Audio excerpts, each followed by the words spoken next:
Well, okay. So I wish that my next question was related to the lore you just described, but unfortunately, I already know the eye patch is not related to this.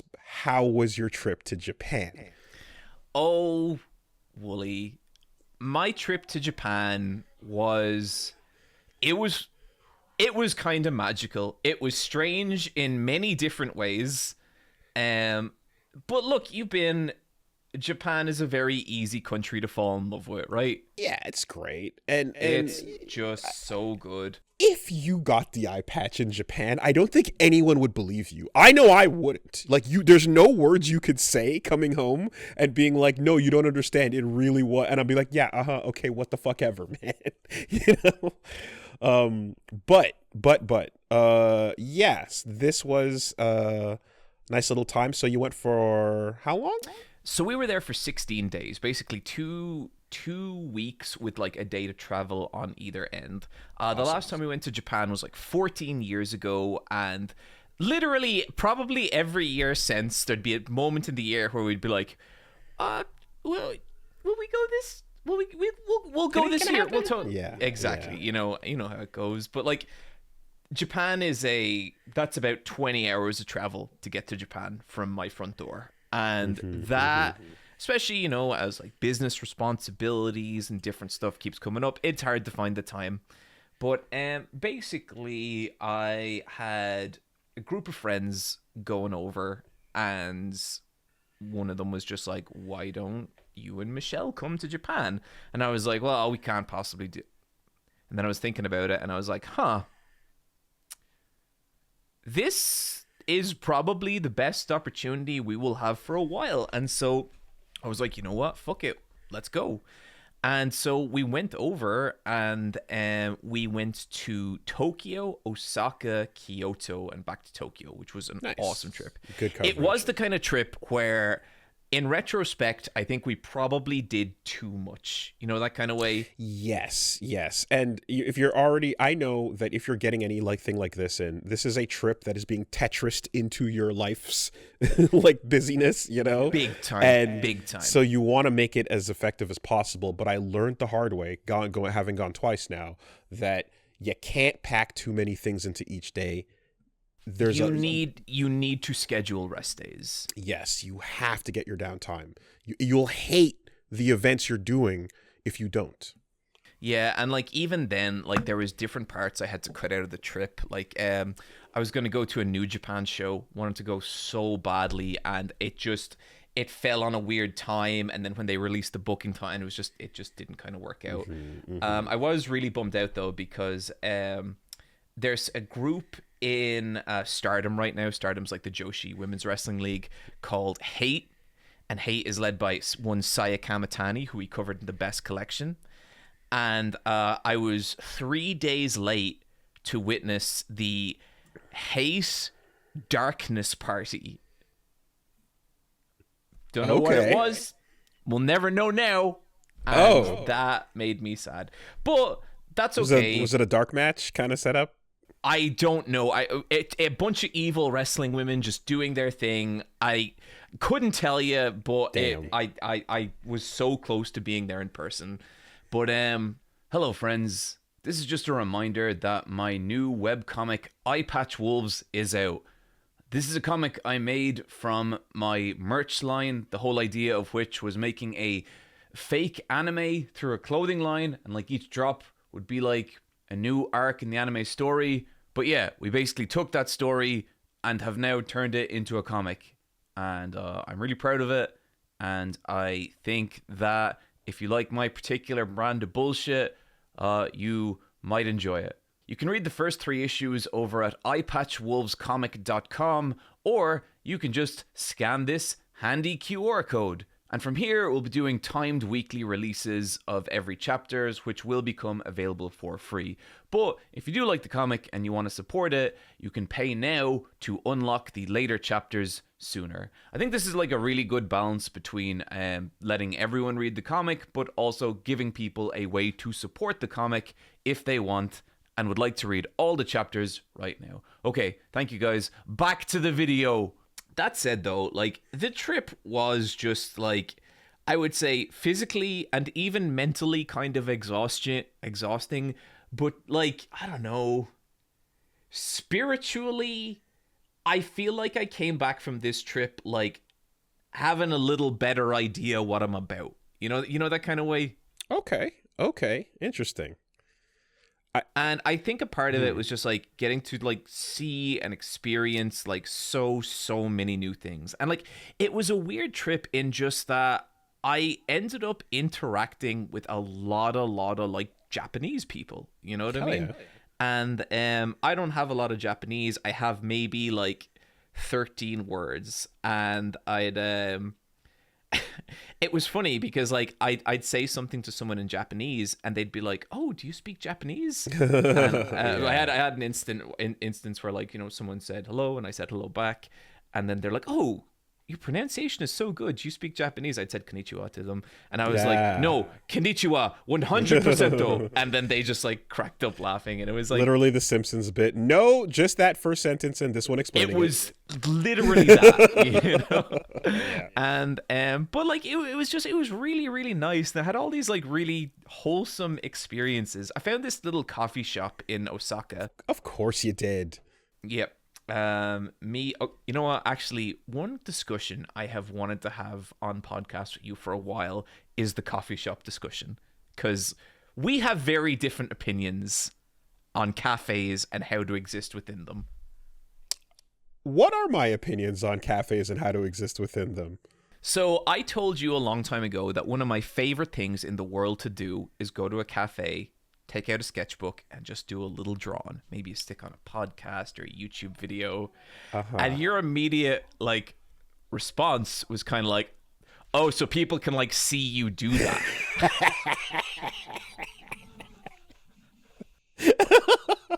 Yeah. Okay. Right.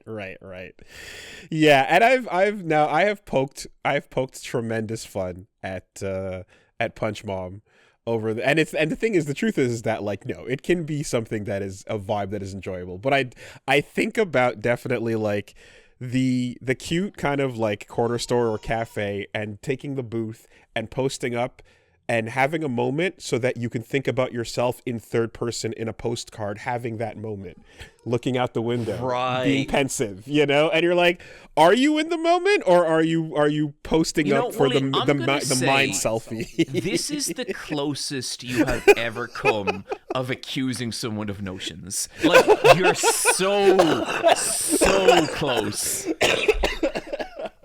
Because I'm like, I know that like it's enjoyable to, you know, like have a cool spot that has all that, etc. But like there's a thing about like the energy that you can, there's a way to approach that, I guess, where it can be not about the energy, but about being perceived even by yourself within that setting. Does it make any sense? It's like, it's not far. Okay. So do you see this being like, what is that? What's your man from Scrubs called? Zac Efron? No, it's not Zach. Zach Braff. His film, what was that? Garden State. Is this the kind of thing where you envision someone like, you know, having watched Garden State on their DVD player in 2005 and like wiping a tear away after their 25th watching, and then heading down to the local coffee shop and just sitting there in their floral pattern shirt and just being like, like, is that the vibe?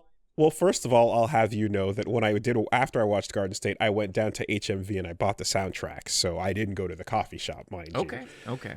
But the analogy I would go with is like, if you are super sick at playing the guitar and you're practicing and you're good and you've got like the extra like flair to it and everything, that is awesome. That's a talent that takes a lot of work.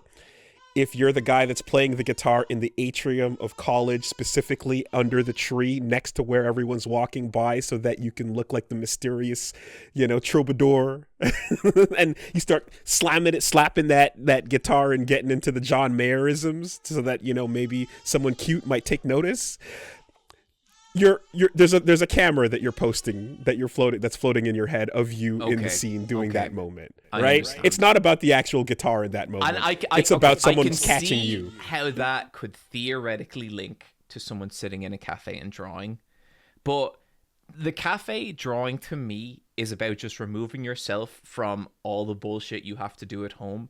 Nice spot, nice cup of coffee, just getting real chill. I don't want anyone to talk to me when I'm doing that. And I have had multiple very strange interactions with people as that happened. And no, I was gonna say, and I understand that, and I don't want like to be like, oh, like I can't ever get into the moment or into the mood, because I definitely do. But I know that, you know, especially as you're someone who wakes up and has like the same regular routine for your morning to be right, you know, and I've described this to like little V, for example, but I don't like drinking coffee that much because I want the energy to get inside me faster so that I can get to the tasks I need to do. So like the slowness of the hot sipping is like, that's too slow. I want let's go, you know. And okay, so you're Italian style. When I was in Italy and I was hanging out with my hollow press buddies, they were constantly like pounding espressos, whereas I'd be like, oh yeah, I'll take a cappuccino please, and they'd be like, it's the fucking morning, why are you drinking a cappuccino? Yeah. No, anyway, I'm trying to get my day started. Yeah, we have gone so far off topic here. This was not that kind of coffee trip. This was basically, we found this little coffee place in Osaka, and it was like 4:30 in the afternoon. And we go in and we're like, we have somewhere to be. And so we just want to grab like a little bite to eat and go. Walk into this coffee shop, nearly completely empty, except for this little old Japanese man who's just like stooped over. Like this motherfucker was at like a right angle. You know, that kind of person?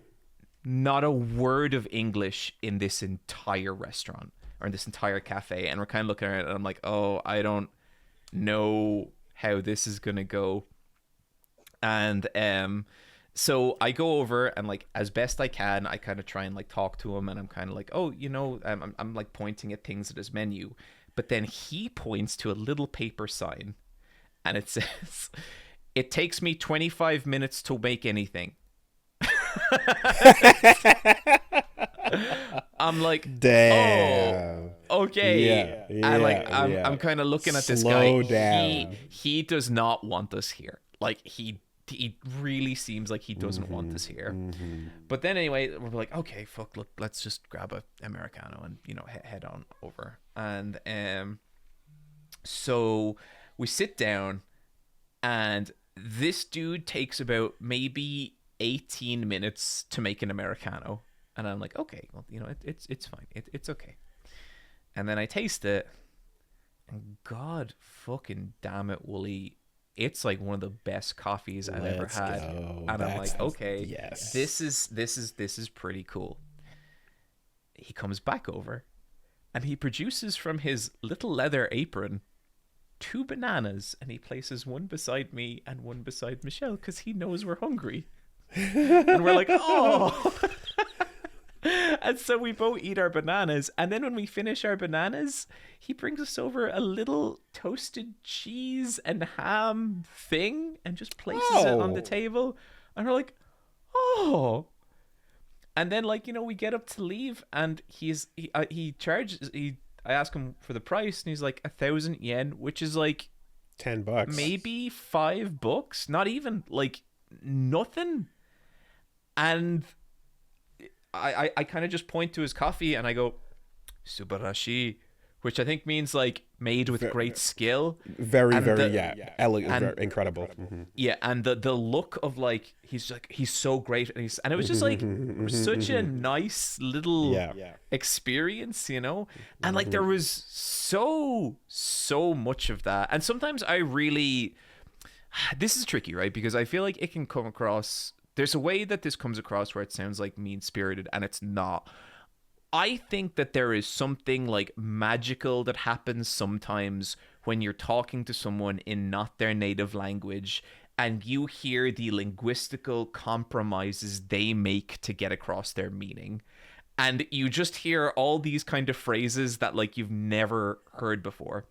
Another place we went, I will drop some footage here because I took some footage. It was like this place near Akihabara, and it was this pancake place. And it served like legitimately just the best fucking pancakes I've ever eaten. These massive pillowy, like they're like that size, and they like jiggle if you shake the plate. They were absolutely delicious. And like I was talking to the woman afterwards, and I was telling her that, you know, me and Michelle are both like pancake enthusiasts, and we really appreciate a good pancake. And she goes, "Oh, you are pancake freaks." And just like a lot of little delightful misunderstandings like that. Yeah. But there was one bit where you know, Wooly, how I travel after I spend a long time in a plane, I like to get a good rigorous massage to get all the knots out. And this is weird because I posted a video not long ago about on regular Eyepatch about another very strange massage I had. That was not this one. Not NYC.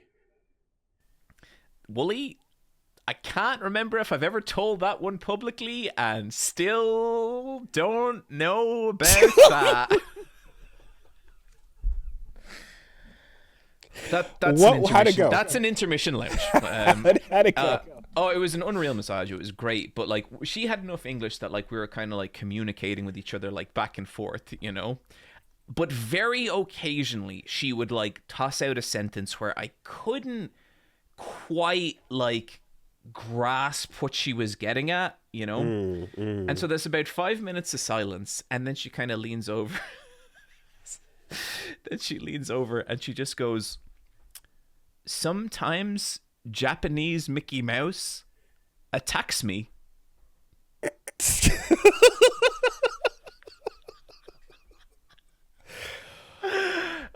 I kind of didn't really like know what way to take that. Like, was this a cry for help? Doraemon? I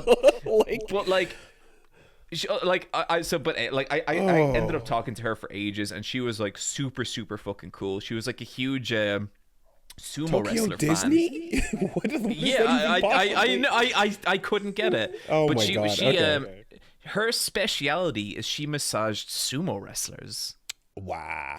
Let's go. Okay. And so afterwards, she like took me around and she showed me all these frames they have. When sumo wrestlers do an autograph, they literally get ink on their hand and like onto a piece of paper.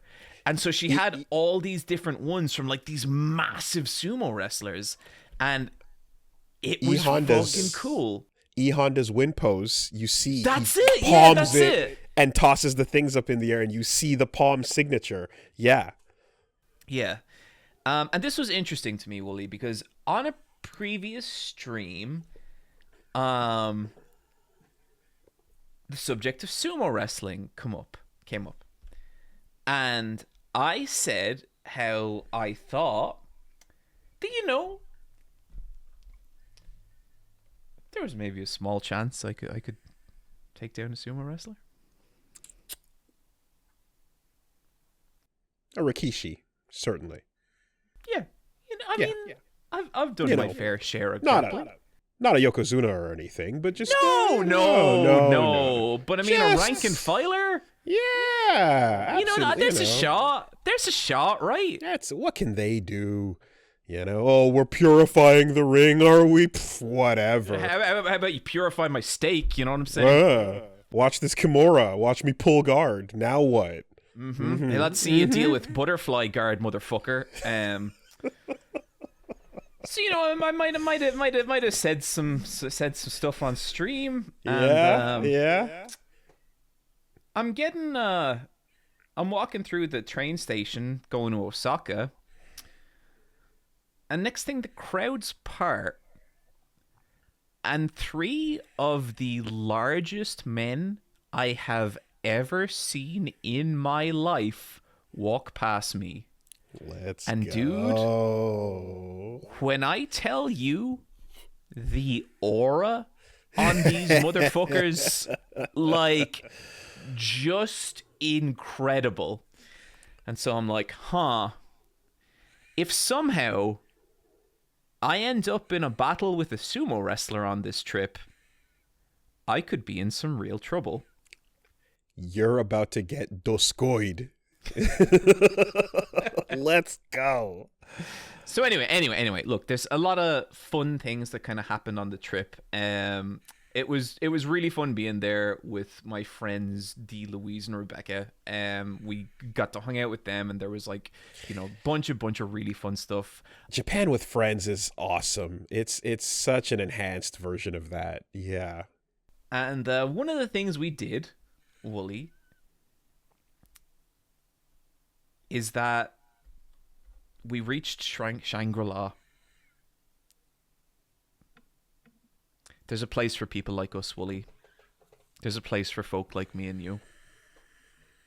And it's called the Muscle Girl Bar. Tell me about it, please. Just tell me about it. Tell me about it slow. So give it to me at a medium pace. I really did not know what to expect from the Muscle Girl Bar. Did you not? Did you not? You didn't know. You didn't know what to expect from the Muscle Girl Bar, did you? All I mean is there's like a gradient from Muscle Girl peacefully serving you drinks to wild ass muscle show.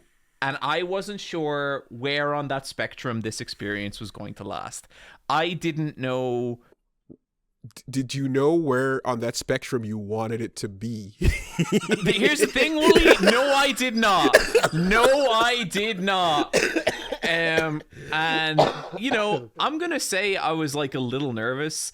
So one of the really cool things I got to do was I got to meet my friend Connor, Sea-Dog VA, who I have not seen for a long time. And me and Sea-Dog spent a night going around Golden Guy. Are you familiar with Golden Guy? No. Golden Guy is this like entire neighborhood of Tokyo where it is filled with, I'm going to say, 200 tiny bars across like this kind of neighborhood area. Yeah, okay, I've heard of this, yeah. And the bars are like stacked on top of each other. And each one fits maybe 5 to 6 people max. Like, they are tiny. And we had like this fucking incredible night of just exploring Golden Guy and just like, catching up with a dude who I appreciate so much and I've just known for forever at this point. And I guess, sometimes you see a friend and you're always a bit like, will we still appreciate, like, will we still enjoy hanging out with each other? And then you see them and within seconds it's like nothing has ever changed. It's like just those are the like friendships like just worth traveling for, But at some point Connor is telling me like, do they know you're a YouTuber? And I was like, yes. And then he was like, okay, here's what they're gonna want to do, and you don't want to do it, okay? They are gonna want to sit you down, and then every single muscle girl in the bar will slap you. Yeah. And I was like, oh, really? And he's like, yeah. And dude, it fucking hurts. Yeah. I saw this because I saw Justin Wong going through it. Yeah. And like, here's the thing, Wooly. Like, I have been boxing long enough at this point to know how much getting your shit rocked can mess up your day. Like I have had a few spars, one particularly recently, where I was like dizzy and groggy and sore the rest of the day, and I just didn't want that. And a lot of people are like, "Are you gonna get slapped?" And it's like, I don't really super want to get slapped. That happens to me enough in my recreational activity that I don't particularly need it. And so I'm at the Muscle Girl Bar, and immediately that's what they want to do, and I'm like, no, I'm okay, thank you, that's fine. But they basically, the way it works is you buy 10,000 muscle dollars, and from there, you pay the girls muscle currency to do different things, and immediately they are like firing drinks into me, and I can tell they are trying to get me shit-faced. Not in a like necessarily bad way, but they are very intent on this being a wild time. And hold on, let me just look them up real quick because I want to give them a shout out. I had two particular girls this night who were just like so cool and just really like, you know, kind of made the experience. Tomo and Waka. And Tomo was like this girl who on her neck she had like the Sakana eyeball tattoo. Yeah. Just like so sick and so cool, and just like she spent like the night hanging out with kind of, or the evening hanging out with like me and my friends, which was good because like I was here with my wife and I would say 3 introverted lesbians, and there was a part of me where I was like, I hope this goes well. I hope this takes. So this is kind of what I was gonna ask a bit, because I'm thinking about myself, and I have not been able to visit Shangri-La, right? But I know, as you've confirmed, that a place for people like us exists, and that makes me extraordinarily happy to know. And when I astral project myself into the situation, I foresee the energy of what it is, and me going, okay, but I can't actually just sit here and go goo like the whole time. So what will probably happen is some polite conversations about like workout regimens, you know, and maybe just sort of like, wow, so how does the, you know, and you kind of have to find a way to like make the experience somewhat normal, while internally you're kind of like, oh my god, this is the greatest shit in the world. So that's kind of where I was as well, because I didn't want to go and be like fucking Tex Avery wolfing all over the place, you know, like I like, and like even that is part of it. Gotta have like, some decorum. But you see, I think the girls know that, and they're just trying to make it fun.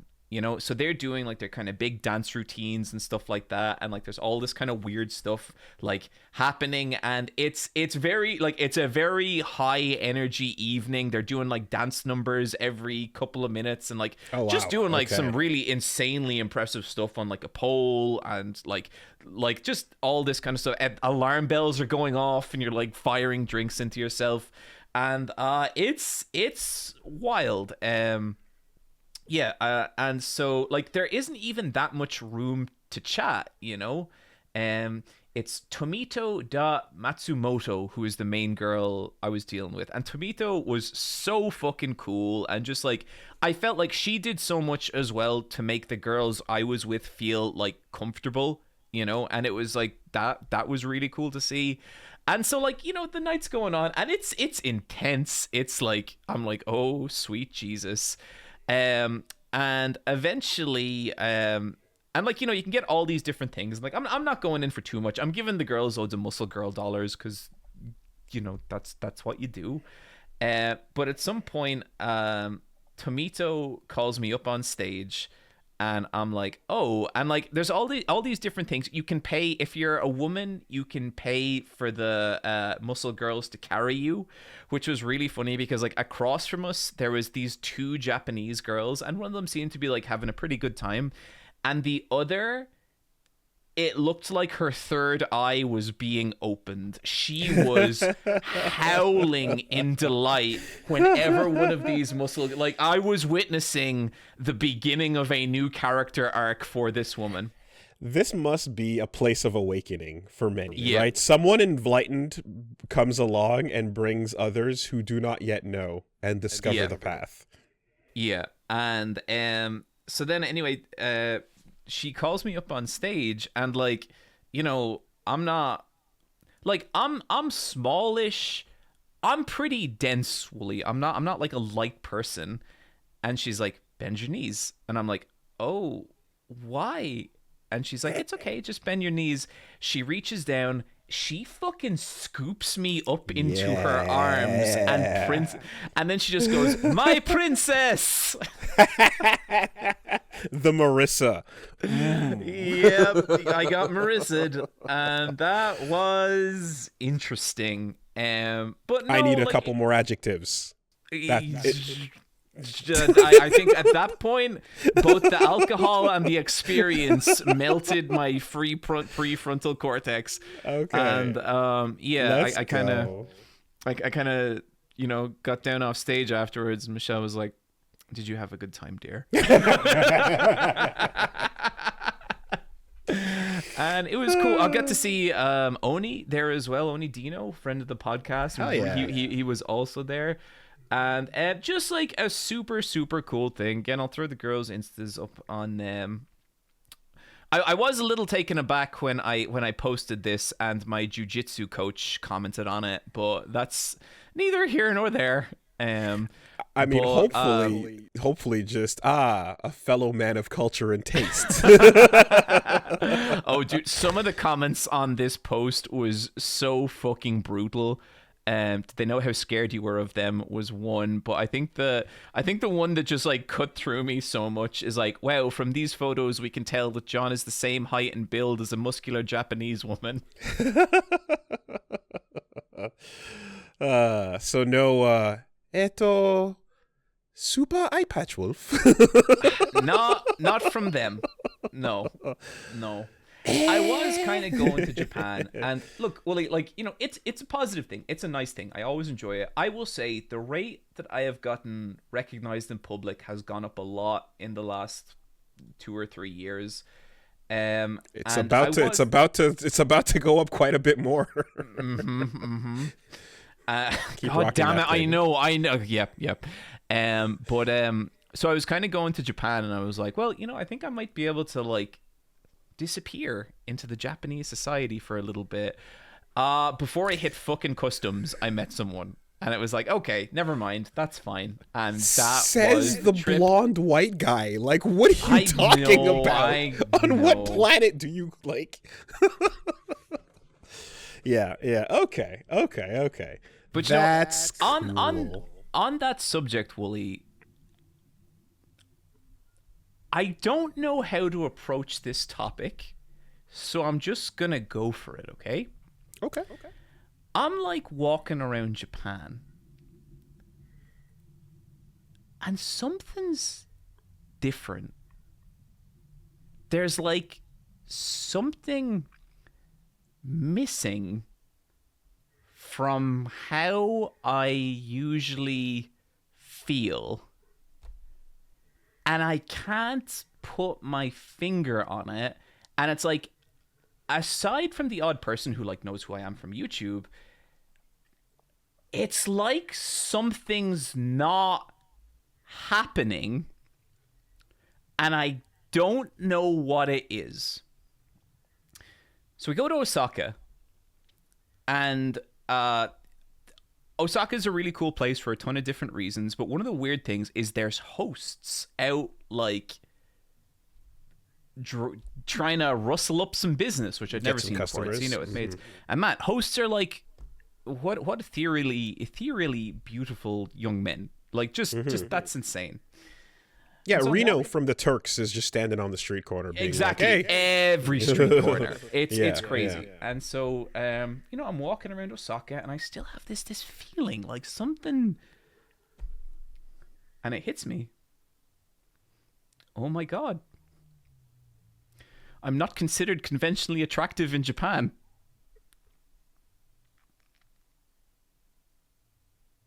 True.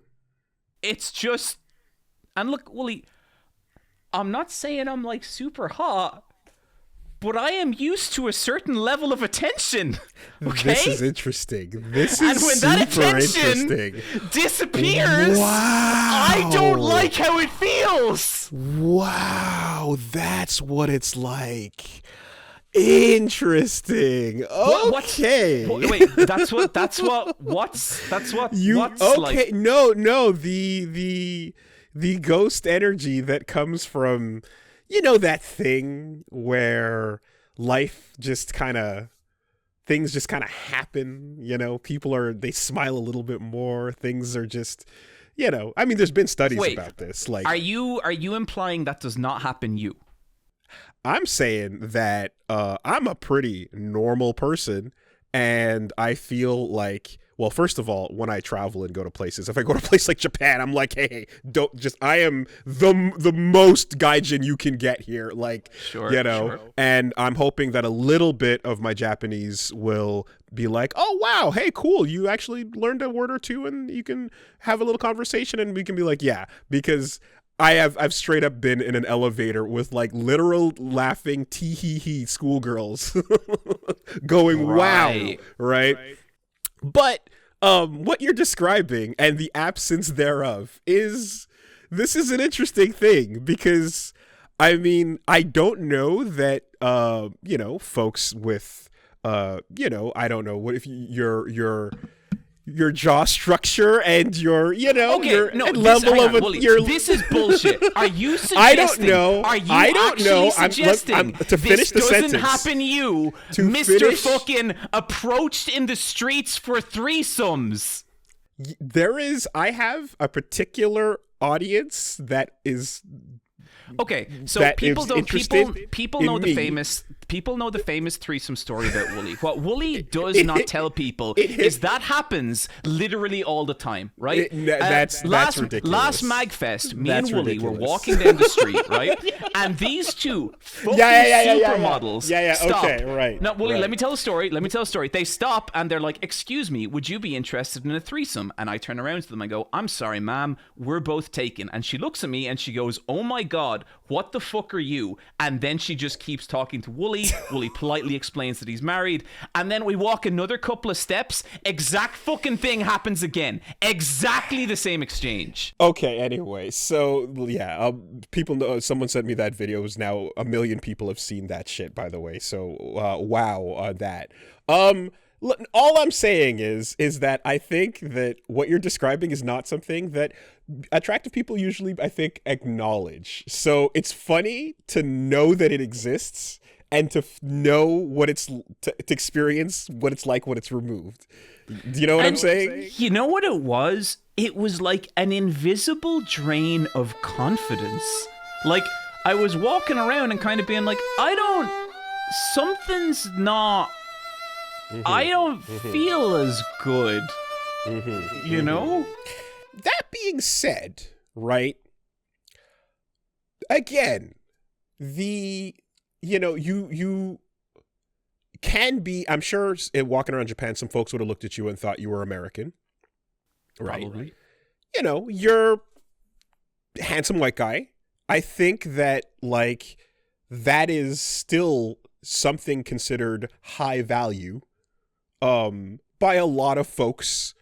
If we're getting into, okay, well, listen, we don't need to get into breaking our jaw structure with hammers. I mean, if next time I head back to Japan, I don't see what fucking option I have, Wooly. Okay, and we don't, right, and we don't need to get into. I think, look, I think you say that like you have your audience, right? I think that's the case for anyone. I think mostly anyone is going to be attractive to someone, to some group of people, and all I can tell you is that my group of people was not the general Japanese public. Okay. And that was strange.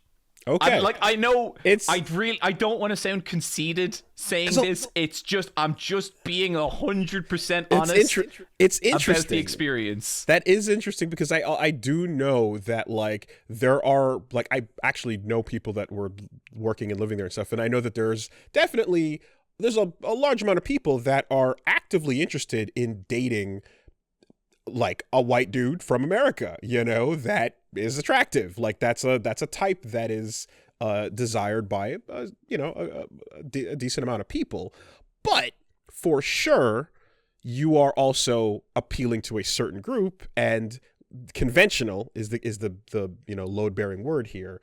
You don't look like what would be considered the type of person, I guess, that the average your relative age group peer would be looking for.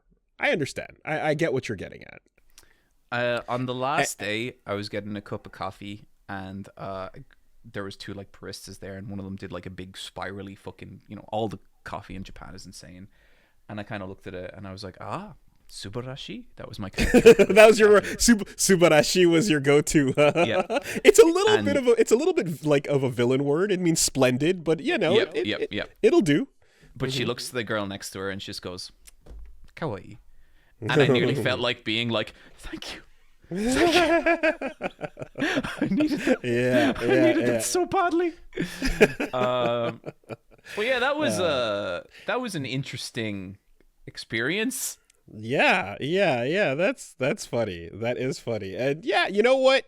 Look, Versus Wolves is a place where you can take chances, like bringing this type of thing up, and you know, you don't have to feel like you'll be mercilessly teased for that. You know. No, I already know that the ridicule I have drawn on myself, both from you in the future and our audience, is going unrestrained. But sometimes I just need to voice the experience that life thrusts upon me. Okay. Only one of us had a video that was the face reveal, which led to. Oh no, he's hot.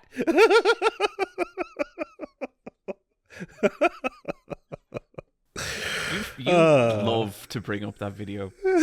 I mean, yeah. Do you ever think maybe a reason this podcast does so well is because we cover like a large demographic? The Venn diagrams are going off in their direction. Certainly, I don't know, whatever the fuck that means, right? Yeah. It is funny, Wooly. Okay, very occasionally. Very occasionally, we'll be doing an autograph signing or something like that, and a girl will come up to the table, and I can tell immediately, and it's like a specific kind of girl, but I can tell immediately she does not give a fuck that I am there. And like, I don't want to cast dissuasions about her motives, and it's not one girl, it's happened a couple of times, but it is like, okay, no, that's fair. That's I will have you know, when it comes to the specifics of what you're describing, there have been many an occasion of just like, there are Reggie seeking missiles that get launched. And who could blame them? And the ICBM is traveling. Yeah. Oh man. Okay. But anyway, traveling around. I just want to say, Osaka, incredible city. It's like Tokyo without rules. I was walking around Dotonbori and I was looking at all like the neon signage and all the crazy signs, and I felt genuinely like, this is like the spiritual home of Versus Wolves. This is what the energy we cultivate. Yeah, like, so you described that, like, you know, the kind of trip where you come back feeling like, you know, kind of spiritually fulfilled in a way. And for me, I don't get that from the times I've gone, but what I do get is a sense of like, this is a full-on reaffirmation that the shit I'm into is dope as fuck. Absolutely. And I'm seeing it in person, and I'm looking up at this Gundam being like, yes, this is cool. Yes. You know, whatever little potential. I have not wasted my life. No, I was right to think this is rad as fuck. Look at it. Yes. That's what I get. It's just a reaffirmation, you know? But then visited Kyoto as well, which I think is maybe the most beautiful city I've ever seen. Me and Michelle especially both like fell in love with that place. Had like the best flat white I have ever had in like a bicycle repair shop somehow. Oh, hell yeah. Just unbelievable coffee, and I was chatting to the owner afterwards, and he runs the bike shop, and his wife is like a master barista, and it was just incredible. Another morning, me and Michelle queued up an hour for a cup of coffee in this place called Bongen Coffee in Tokyo, and somehow absolutely worth it. Oh, I got to do something, and it's easily the coolest I have ever felt, Wooly. Me and Michelle walked into an arcade, and I looked around at the claw machine, and I was like, which one do you want? And she goes, that one. First coin in, got it straight away, didn't react at all, looked around and just said, which else? Whoa. Okay. And then calling your shots. And then proceeded to eat shit for maybe an hour and 20 minutes. Okay. All right. Did you get the pity system? You know, the IRL pity system, where eventually that did not activate this time. Okay, because you know, like with gacha pity in real life, if you keep trying, eventually an employee walks over and goes, "Okay, which one?" You know, and you can just point to it, and they'll open it up and be like, "Here you go. You've bought it, and then some." So yeah, those are. But so we're in Osaka, and I see that there's a sumo event on, and I'm thinking, oh shit, this looks fucking rad. It's on the Sumo Hall in Osaka, and it's like this little kind of a mix between like a historical stage play and like a sumo exhibition where a bunch of sumo come out, they take you through the history of sumo, and I'm reading about it, and there is a raffle in which they will pick people from the audience to come up on stage and compete in a sumo wrestling match with a sumo wrestler. Oh, fuck yeah. God damn it. I tried to get into one of these shows and we couldn't do it when we were there. So that's so cool that you got to do it. Yeah. Oh, wow. Okay. And so I'm there and the guys come out and Wooly, like, you've seen sumo wrestling. You cannot comprehend the size of these men until you see them in person. They are gigantic. Yeah. And so like I'm watching them and I see the first exhibition match and they do the clash. And I swear to God, dude, the force of those massive bodies colliding. Yeah. And like I see this, like the sweat flying off them, and just the noise. I was like shocked. Like, have you ever seen a car crash in real life? I'm not two cars. No. So I've seen it once, and what really shocked me was like the noise, because it's so much louder than you have ever experienced in any media.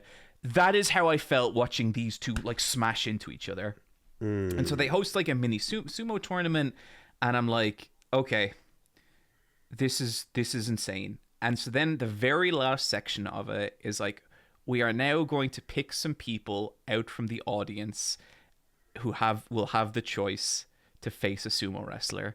And there's like 100 people in this hall. And I'm like, oh, fuck, it's probably not going to be me. And then I just hear like a voice and it's like, John, you know how this goes. You know what your life is. You know how your look is. This is happening. They draw out the number 16. I look down at my table. Number 16. Get the fuck out. Oh my God. Oh, wow. That is sick. Wow. Okay. Holy shit. Yep. It couldn't go any other way. Michelle has for years said I have this thing called John look. And it's not necessarily good look, but what it usually means is that in any given scenario, the absolute strangest, most like notoriety inducing outcome will occur, and if the only proof I can offer of this is my career.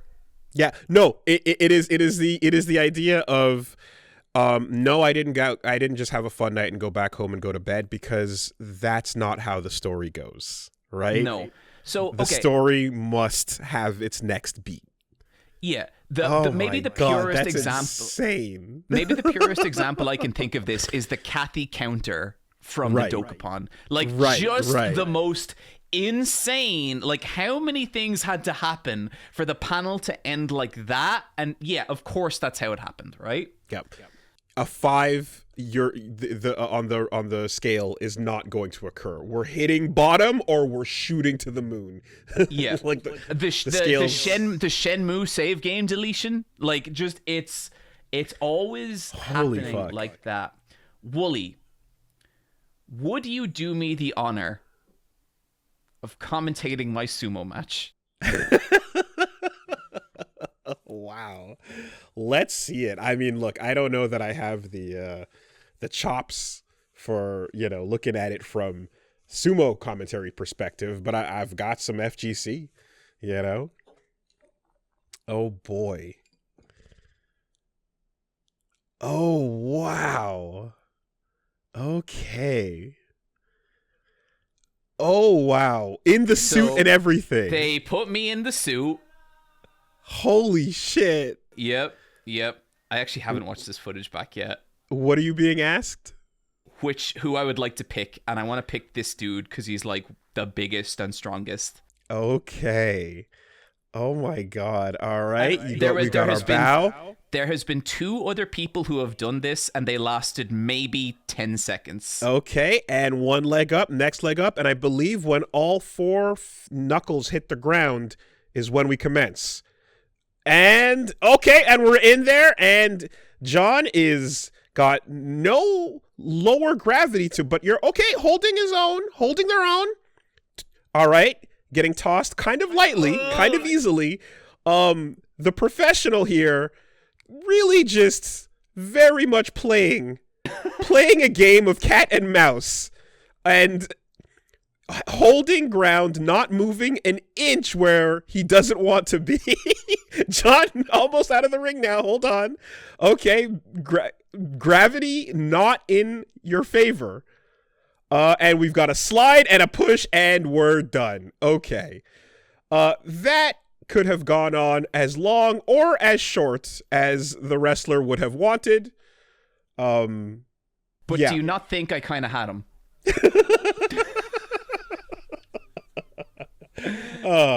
We play with our food. We put on a good show. It was fucking awesome. And I have actually, this experience got me to start watching sumo. I am watching the current band show. I've been watching it every day. God. I am up to day 11. And what that has taught me is that man could have fucking killed me, and he did not. I mean, so I've seen the super edited gifs of amazing, with the wings popping out and all that cool shit. But realistically, do you know that clip of Steven Seagal in Russia where he's just kind of old and sitting there and gets up, and then they just rush and a bunch of people run at him, and then he just does this and they go flying, right? Yeah. And it's all just this insane ego demonstration. It's the fakest thing ever. Sumo wrestlers actually do that. They actually just go like this with their arm, and people flip upside down, Mm-hmm. And I remember seeing one of the most insane moves was one person getting pushed all the way back and letting themselves get pushed to the edge, and then jumping and rolling sideways in the air and letting the person's own gravity have them fall out of the ring, and in the air they rolled backwards to land in the ring. And it was not only with the dexterity and it's okay, yes, they're powerful, yes, they're huge, but the insane launch, the ups, the ability to dexterously move aside and have hang time involved so far beyond expectation. They are a completely different type of athlete, and absolutely, to me, just fly in the face of what we understand the human body to be. Mm-hmm, mm-hmm. They're incredible, and that dude was so strong, and he was really nice as well. He afterwards, he kind of just looks at me and he goes, very strong, and he was cool, Yeah, he kind of came in a little all right, yeah, okay, and that meant the world, That's cool. And I love that there's there's so much ceremony and tradition to how it's done, and it feels like this hasn't changed an inch. That is the fucking crazy thing, dude. I've been going back through the history of sumo because I'll be honest with you, I'm down a bit of a hole with the old sumo wrestling. Not surprising to hear. And it's crazy to watch like matches from like 20 years ago, and literally the only difference is the fidelity of the camera. There's no difference. Wow. Yeah. You know? Yeah. That's so cool. God damn. And I love too that like over the years I've heard about like people that have moved there that like like people that are from different countries, like there's Samoan people that get high up in the rankings. I believe there was a Samoan Rikishi and a Yokozuna at one point. There was a Ukrainian guy that got really. So there's a Ukrainian guy right now, Awanoshiki, I think he's called. He just took several losses in a row that mean he is no longer eligible for Yokozuna, and it was devastating. But just the fact that like worldwide, you know what I mean? Like people are coming in, like just powerhouses internationally are going, yo, can I do it? And the answer is maybe. Show us what you got, you know? From my kind of way of thinking, it's like, like, we've covered this concept. I love to fight. Fighting is like my favorite thing. And like going over and being able to have that exchange with someone, like it was a very silly thing and I got my shit rocked, but it genuinely meant a lot to be able to feel what sumos can do. Like that genuinely actually hit me in like a meaningful way. Like that actually, I felt emotional about that afterwards. I mean, you got the divinely picked, the mandate of heaven, like the light shone on your ticket and went, get in the ring, make content, influencer. Yeah. So look, I want to talk more about sumo on a future versus Wolves for sure. It's been an interesting journey. But yeah, like, and that was for the most part my trip to Japan. I had a fucking crazy thing happen right at the end where my friend Rebecca, who people might know from the streams, I get a message from her towards the last day. Her flight to Abu Dhabi's been cancelled. Yeah, that makes sense. Yep. And she basically had to come stay with us for the final. Like, we were there for 4 days longer than her, thank God. And it was this fucking insane thing where it was like, oh my God. Like, if she had been on a plane, like, even 4 hours earlier, she would have got stranded in Abu Dhabi. And yeah. Like, jeez, that was such a scary thing. But it actually ended up being, like, kind of cool because there was one night me and Rebecca went out in Ginza. Nice. And we just ended up in like this really sick like little like Ginza bar with practically like milk crates for seats. Hell with like neon all over the walls. Hell and like 2 drunken salarymen started calling to us the moment we walked in. Just stayed there till 2 a.m. getting absolutely like shit-faced, and it was one of those legendary kind of nights where like you could never really plan it, that kind of way. Yes, absolutely.